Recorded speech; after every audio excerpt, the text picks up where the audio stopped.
शापूची भाजी चांगली स्वच्छ पाण्यात धुवून काढायची.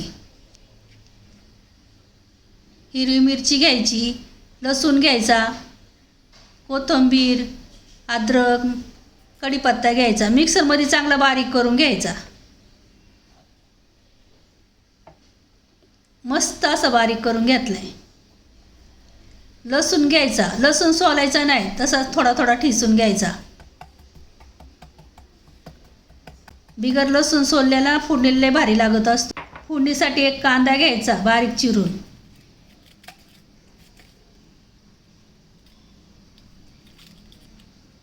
जास्त करायचं असलं तर 2 कांदे घालायचं.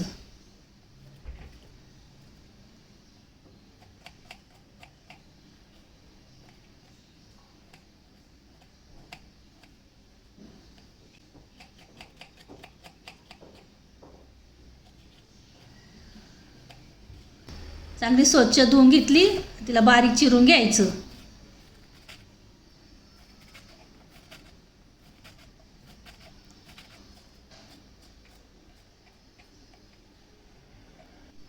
एक बटाटा घ्यायचा, साल काढून बारीक बारीक फोडी करून घ्यायच्या.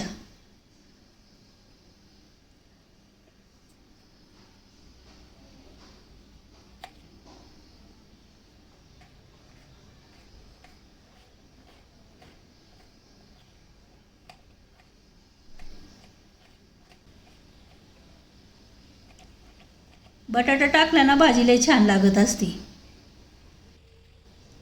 बटाटा चांगला स्वच्छ पाण्यात धुवून घ्यायचा. तेल घ्यायचं. जिरी मोहरीची चांगली तडतडून फोडणी द्यायची.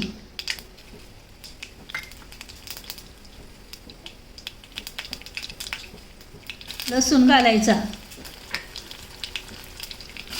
कांदा घालून घ्यायचा, चांगला परतून घ्यायचा. लसूण जरा ब्राऊन कलरचा होस्तोवर परतून द्यायचा. भारी टेस्ट येत असते. चांगला परतला ना चव भारी येत असते. त्यामुळे चांगलं परतून घ्यायचा.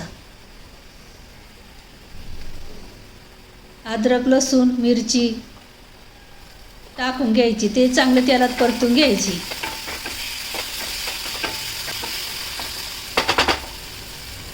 बटर घालायचं किंवा तूप. लय भारी लागतं बरं का बटर घातल्यावरती.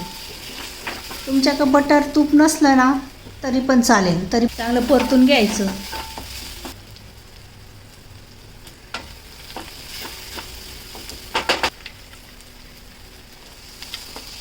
बटाटा टाकून चांगला परतून घ्यायचा.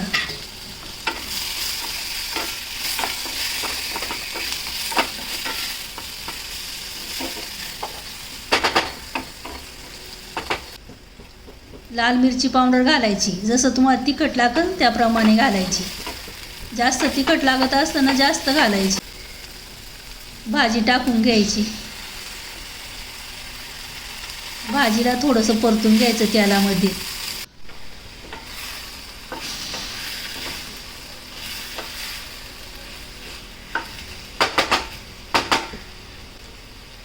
शेंगदाण्याचा कूट घालून घ्यायचा.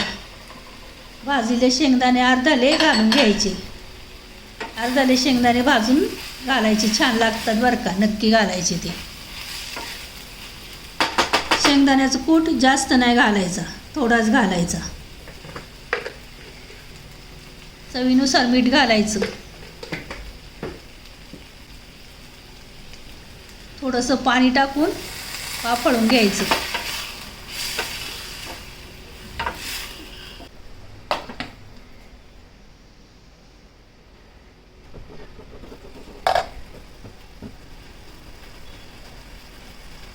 मुगाची डाळ घालायची.